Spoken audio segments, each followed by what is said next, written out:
Okay, now that we've modeled some economic fluctuations in the last chapter, let's look at fiscal policy and how fiscal policy can help correct these fluctuations, also the deficits and debt that it could cause. Fiscal policy are changes in government spending and or taxes to help shift the aggregate demand curve in different directions to stabilize the economy. Okay, so an increase in government spending and or a decrease in taxes would shift aggregate demand to the right. This would be used in times of recession to bring the economy back to full employment GDP. And there's also contractionary fiscal policy. This would be the decrease in government spending, increase in taxes. This would be to shift aggregate demand to the left. This would be used in times of demand pull inflation to help control inflation as well. And also, it could be used to create surpluses in times of demand pull inflation when the economy is above full employment GDP. Okay, let's start with expansionary fiscal policy. As the name implies, it's expansionary. It's designed to expand the economy through aggregate demand. So let's do an example. Okay, so we have the overall price level prevailing in the economy, real output. We have aggregate demand. Okay. We'll do short run aggregate supply here.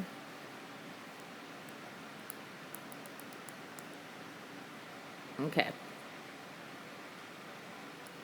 This is where GDP is full employment. So let's say, for whatever reason, let's say stock market tanks, consumers' wealth falls, investment spending falls, and aggregate demand shifts to the left. All right, so downward pressure on prices and also output, okay, is below full employment output. All right, so the government can do a combination or just one or the other, okay, of increasing G or decreasing taxes. And of course, a decrease in taxes would increase household disposable income. And this would then stimulate G and then also C. Okay, and then hopefully push aggregate demand back to the right and bring the economy back to full equilibrium employment. Now, if the budget was originally balanced, then expansionary fiscal policy creates a budget deficit, and this is where spending is greater than tax revenues. So, if it's balanced and then G is increasing, and then also, especially if taxes are decreased because, income taxes is one of the biggest revenues for the government, then there will be a large deficit that is created. So that is why some fiscal policy is controversial at times. Not all economists will advocate it. Okay, so I'm going to show another example here. We're going to show a little bit more detail because before I didn't distinguish between the initial increase and then the multiplier effect. So let's look at aggregate demand. Here, this is where we're starting off with. All right, I missed the mark. It's okay. And let's say it shifts to the left for the same reason we said earlier, stock market tanks. Okay, so the government engages in expansionary fiscal policy, so they increase government spending by $5 billion.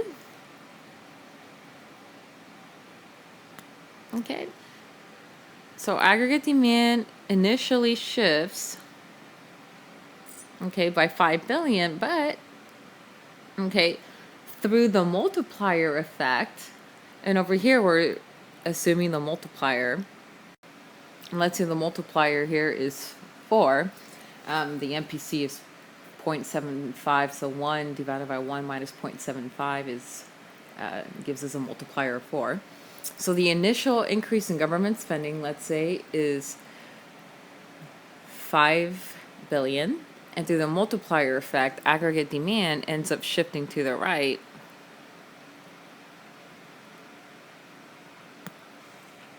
A total of 20 billion, so 5 billion times 4 is 20 billion, and so we get back to full employment GDP, back to the equilibrium.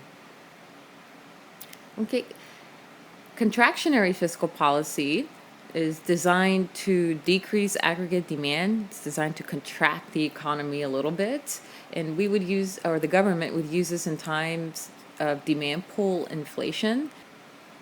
The government can decrease government spending and or increase taxes to shift aggregate demand back to the left and help stabilize the economy that way.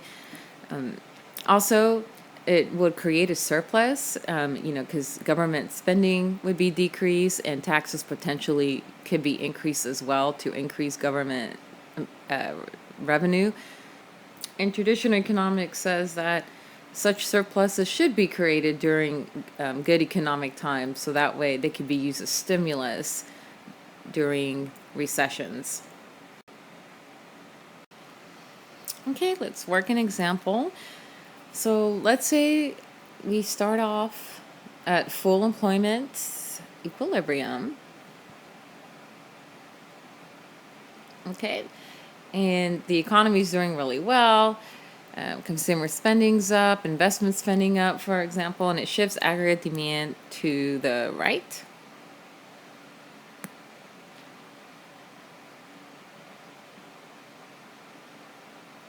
Okay, let me add in aggregate supply too. That would be very helpful.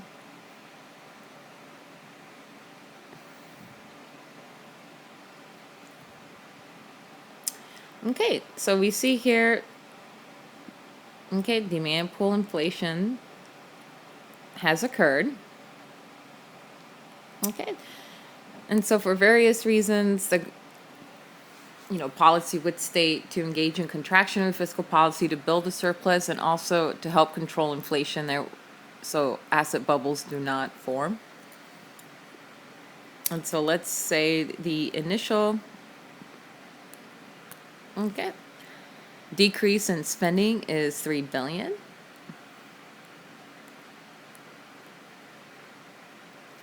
Okay. And by the time the multiplier takes effect, the full decrease in spending is 12 billion, and we shift back this way. Okay, so notice here we don't necessarily go back to full employment GDP. We're still having an expansionary time of growth, but we're controlling the inflation and creating a surplus for that time.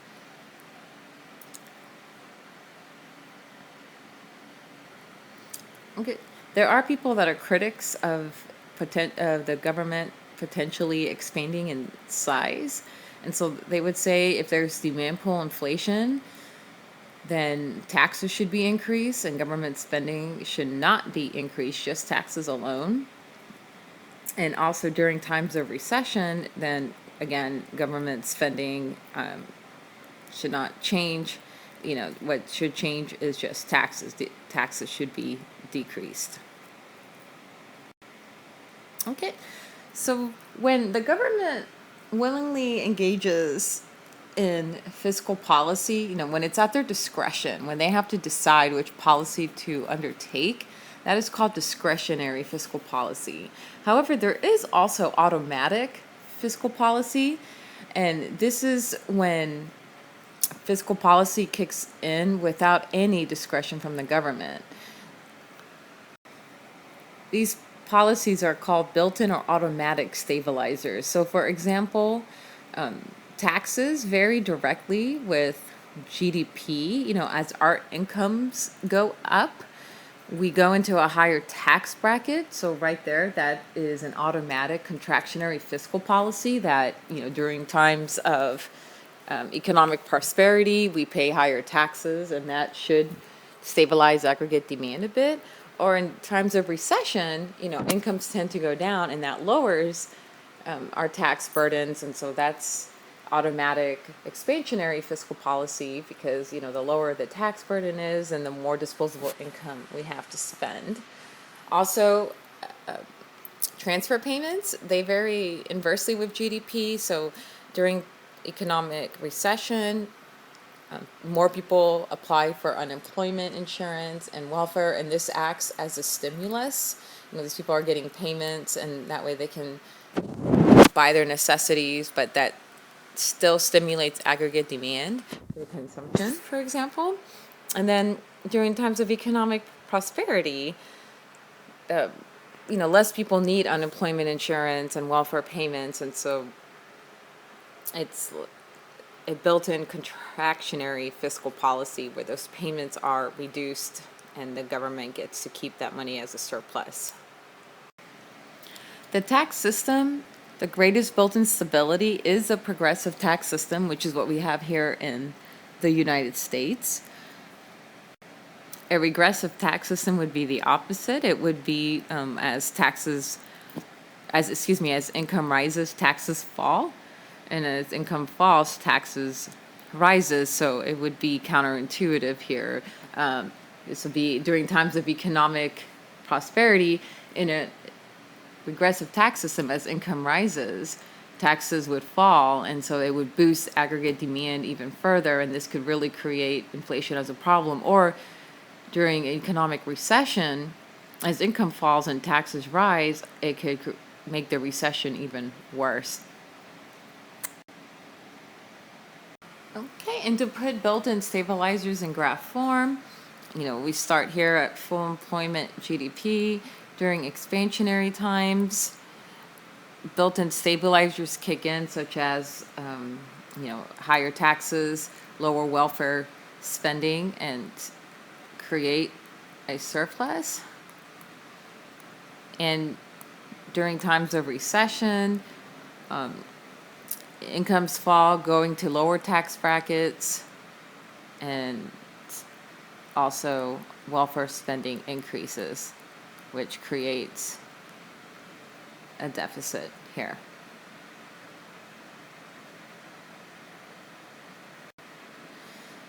Okay, so when we look at fiscal policy, we need to determine if it's expansionary, neutral, or contractionary. Sometimes there's multiple forces at work, and it's hard to actually tell if fiscal policy is indeed expansionary, neutral, or contractionary. So let's look at an example. Okay, so economists use what we call cyclically adjusted budget, also called the full employment budget. Okay, and they use this to adjust actual federal budget deficits and surpluses to account for changes in tax revenue that happen automatically whenever GDP changes. So like I said, our tax system is progressive. So as GDP increases, incomes increase and we pay higher taxes. And so this would increase federal budgets. And then when GDP falls, incomes fall, we go into lower tax brackets, and this would reduce federal budgets as well. So we see here that surpluses and deficits occur naturally when GDP changes, but also surpluses and deficits can occur because of expansionary or contractionary fiscal policy. So we want to know, was this surplus created due to the GDP changing, or was it due to the government engaging in fiscal policy? So we do this by comparing actual government expenditures with tax revenues that would have occurred if the economy was at full employment GDP. Okay, so let's look at this example. So A, GDP year one.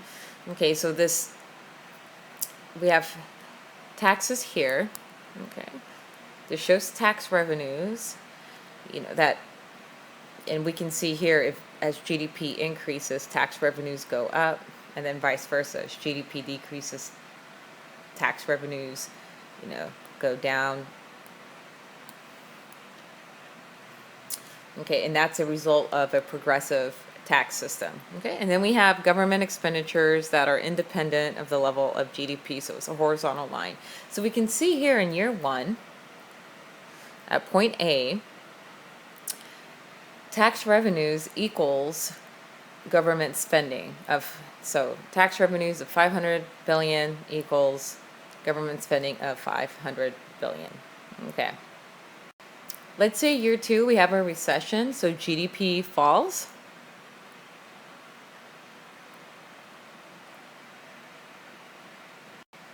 We can see that tax revenues fall to 450 billion, but government spending is still, determined on full employment GDP, so it's 500 billion. So we can initially look at these numbers and say, oh, the government has engaged in expansionary fiscal policy, taxes must have decreased. But in reality, the government has not changed anything. Okay, this deficit of 50 billion is occurred because of the recession and the automatic stabilizers forces at play where incomes fall, and so households fall back into lower tax brackets. And how do we know that this was not discretionary fiscal policy? It's because if we ignore the deficit for a second that was occurred by the recession, we see that we are at point B,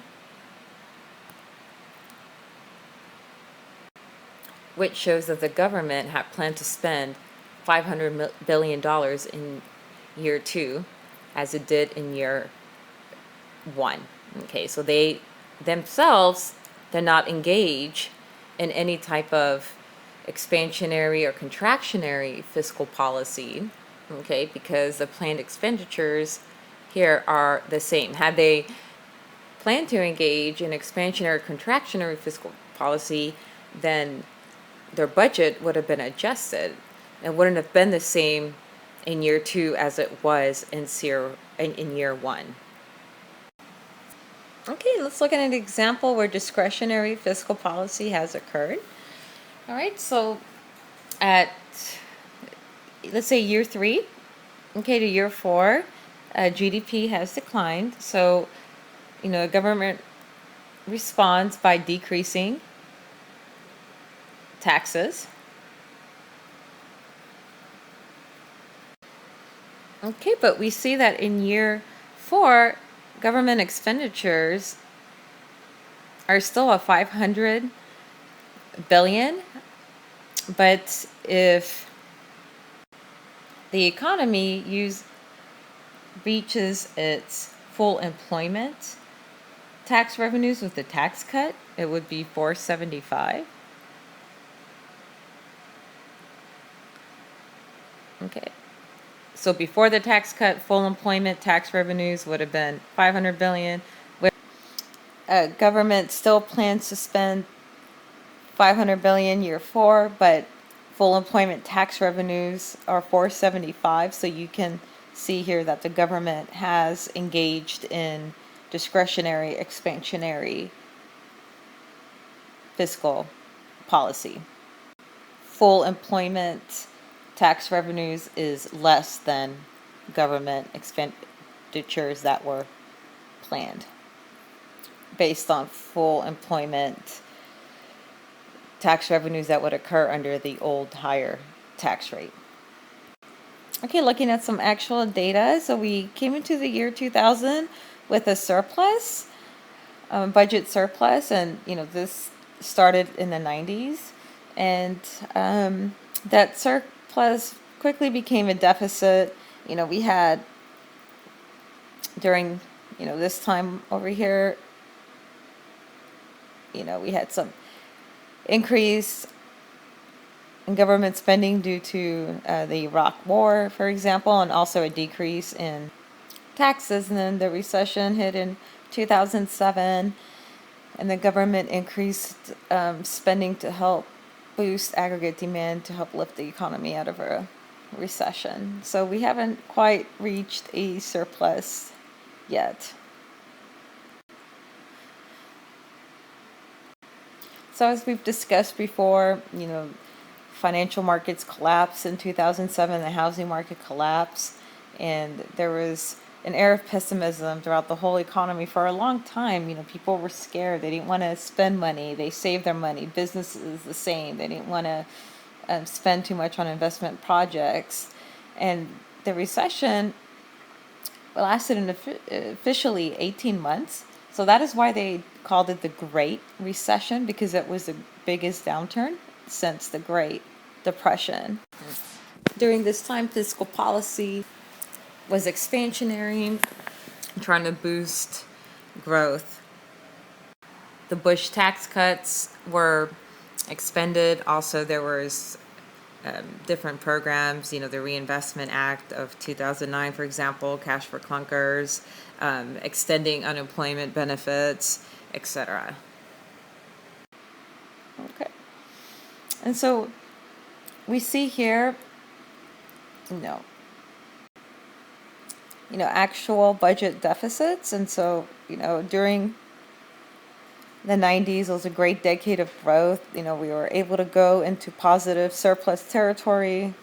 And since then, we've been in negative territory, deficit territory. So, it's something that's been talked about a lot on the political trails and between various politicians and also various economists. Okay, so we see here that for the exception of Switzerland and a very few other countries, that most countries have cyclically adjusted budget deficits. And it's quite normal. It shows some level of fiscal policy and also variations of potential GDP versus actual GDP as well. There are criticisms involving fiscal policy. One is of timing. But first one is a recognition lag, and this is, the awareness that a recession or expansion is happening. GDP is always fluctuating, so it may take some time before we realize that, hey, it's continuously declining. It didn't just have a minor decline for a month. It's been declining for a few months in a row. We're officially in a recession or even expanding. Some quarters GDP expands much faster than others, and so it's hard to tell if we're really in an inflationary boom or not.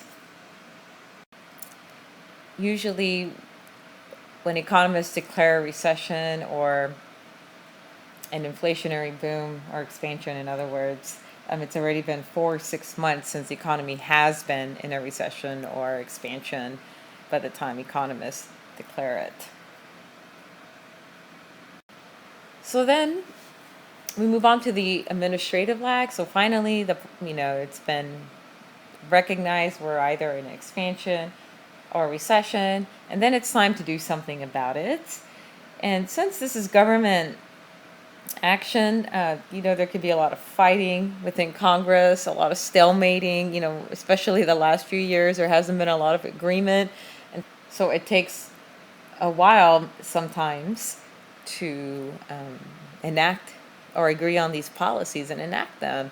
Monetary policy tends to have a much smaller administrative lag than fiscal policy. Sometimes it could take a year or two before any type of policy is finally agreed upon. And then, of course, is the operational lag. So let's say the government finally increased government spending and decreased taxes, but the effect is not felt, or the full effect is not felt immediately the next day. It takes time for the full effect to be realized. And so critics will say, if it's a very minor recession or a very minor expansion, do we really need to undertake contractionary or expansionary fiscal policy. By the time we, recognize a problem, decide to do something about it, and it takes into effect, the economy could be in another type of cycle, and the policy that was enacted could be detrimental versus helpful. Another complication is the political business cycle. Politicians, they want to get reelected, they want to keep their jobs, and sometimes the policies that they're pushing through are not good for the economy. We could be in a recession and they're pushing for increase in taxes, or we could be in expansion and they're pushing for a decrease in taxes. And these policies are detrimental to the economy. Also, what we find is, if households, for example, believe that a tax cut's only temporary and that policy will be reversed in the future, then households will tend to save more of their disposable income. So it negates, the expansionary effect of a tax cut, since households are not spending that extra portion of their disposable income. Also, sometimes increases or decreases in federal spending is offset by state and local spending. So the government during recession, tends to increase federal spending. However, state and local spending tends to decrease during times of recession, and then vice versa. In times of expansion, the federal government would decrease spending, or they should decrease spending, but then state and local governments tend to increase spending during those times. So they are offsetting each other. And there's also the crowding out effect. And the crowding out effect is where expansionary fiscal policy crowds out investment. How so? Because when the government spends money, demand for money rises, which then causes an increase in the interest rate, and an increase in the interest rate lowers investment. So essentially, an expansionary fiscal policy crowds out investment. And we'll look at a graphical representation of this in a few slides. Okay.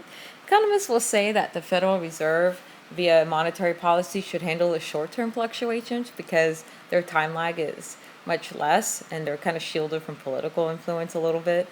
And that fiscal policy should be decided with long-term goals in mind.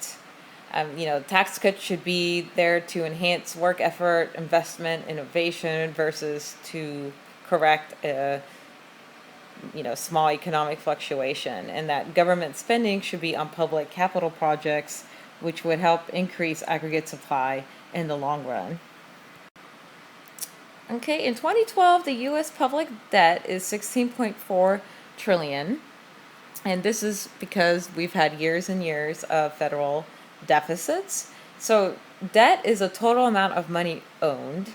Deficits are current spending. And so, for example, let's say I owe $10,000 on a loan. That's my debt. And every month I get paid $2,000, but I spent $3,000. So my deficit is $1,000 every month, which is adding to my total debt. And who does the government owe this debt to? And this is anyone that holds U.S. securities. This includes Treasury bills, Treasury notes, Treasury bonds, and U.S. savings bonds. This is how the government finances its debt. Treasury bills are short-term loans. Treasury notes are medium-term loans, and then Treasury bonds are long-term notes. And U.S. savings bonds are long-term non-marketable bonds. What does it mean when we say non-marketable? And it means that you cannot trade U.S. savings bonds in a normal market or exchange.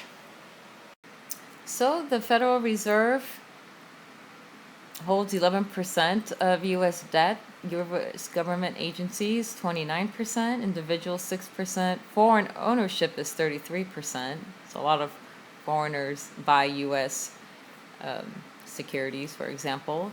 banks 10%, and then we have other, including state and local governments. So federal debt held by the public as a percentage of GDP has been rising. And when it says held by the public, it means held outside of the Federal Reserve and the federal government agencies. Okay. Okay, comparing the U.S. with other countries. So we look at public sector debt as a percentage of GDP, and what this gives us is the likelihood that a country can meet its debt obligation. So for example, if my total debt was $600,000 and my yearly income was $30,000, okay, then it's not looking like I'll be really able to pay back my $600,000 of debt on a $30,000 a year salary. So we're looking here are, countries' income, okay, depends on their GDP, how much, they produce, for example. And so we look at their debt as a percentage of GDP. So we see Japan's debt to GDP is about 220%, which is quite significant. Greece is about 160%. And then we go down to United States, which is close to 80%, and India is even lower at about 50-60% over here. Okay. The biggest proportion of the debt is the interest payments made to the holders of U.S. debt, but those interest payments in 2012 was about 2.3% of GDP. It was $360 billion. Okay. We hear these large numbers of debt, etc., and there's a lot of fear mongering going on, such as the United States is going to become bankrupt because of the large U.S. debt. And so, these are mainly false concerns because of two things. One is refinancing, and second is taxation. And so refinancing involves that when, every month there are treasury bills, notes, bonds that mature, and so the government, needs to pay the holders of these bills, notes, and bonds back. However, they sell other bills, bonds, and notes to help finance those payments as well, and also taxation. The government can always increase tax rates in order to reduce the deficit and eventually go into a surplus and reduce its overall debt. Another concern is burdening future generations. So, however, since a big part of the public debt is owned by U.S. citizens, it's an asset and a liability at the same time. And also, if the debt is being used to finance capital projects and expand, schools and factories and roadways, build new trains, for example, then there's also an economic benefit that would help realize greater concerns, and it would actually leave less of a burden to future generations. Some concerns that some economists says are more important. First one is income distribution, and that, the owners of U.S. bonds, notes, and bills are mainly owned by people with very high incomes, by the, rich.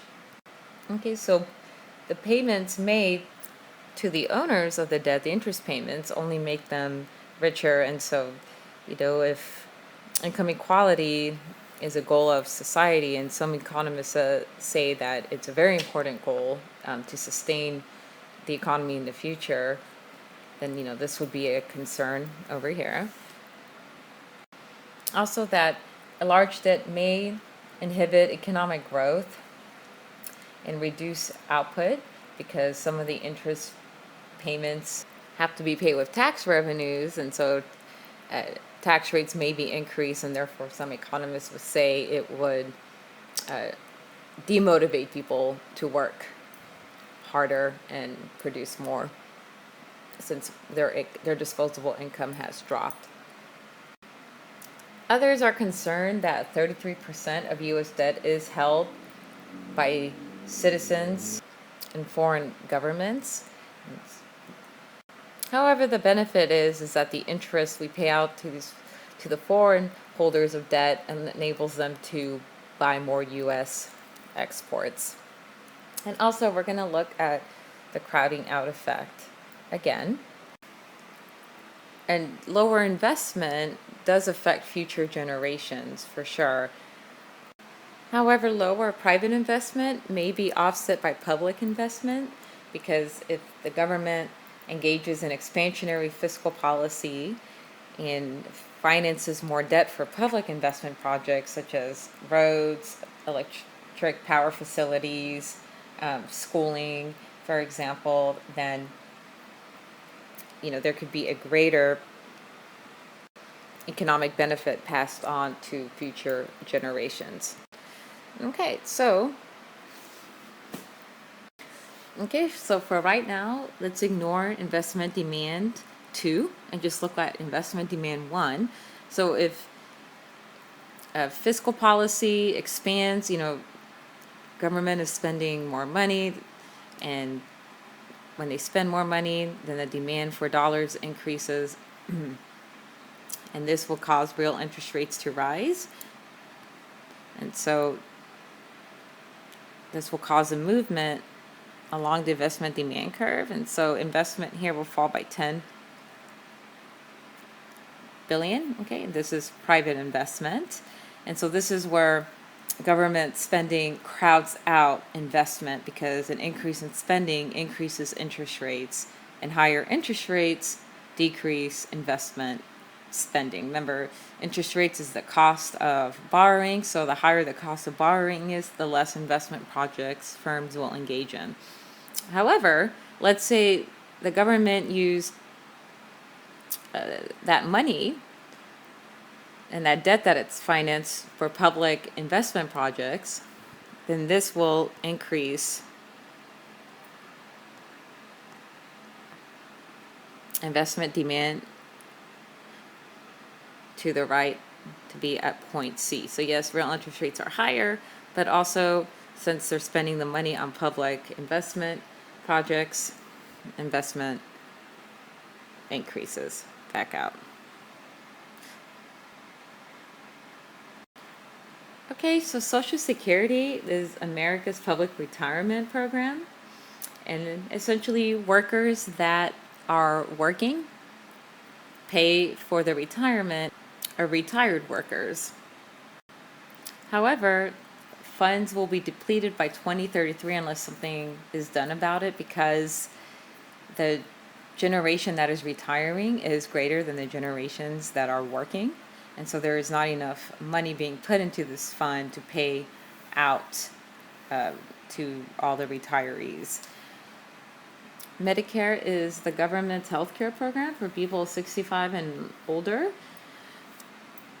It helps pay for their medical care during retirement, and this is also has a similar problem as Social Security, because the funds are estimated to be depleted in 2024. So the government needs to either increase tax revenues to help further fund these programs, or they need to reduce the benefits or do away with these programs. And of course, I'm sure if you've been listening to any type of debate or politician, this has been a very, very hot topic. Some solutions would be increase the retirement age, have workers work longer in order to help fund Social Security, Medicare. Also, we can have a higher portion of earnings subject to the Social Security tax. This has been brought up about disqualifying individuals above a certain income level from receiving Social Security or Medicare benefits, since they have a lot of income and money, they can fund themselves. And another controversial policy would be redirecting low-skilled immigrants to higher skilled, higher paying work, so that way their incomes can help contribute to Social Security and Medicare funds. And other policies have said that instead of having Social Security and Medicare public programs, is the option that individuals can contribute to a defined plan, and these plans are very much like a 401k, and they're subject to stock market swings, and so you can invest in it, but if your retirement was based on how the stock market was doing and you were set to retire in a year the stock market crashed, it might not benefit you very much in the long run. All right, this concludes chapter 31.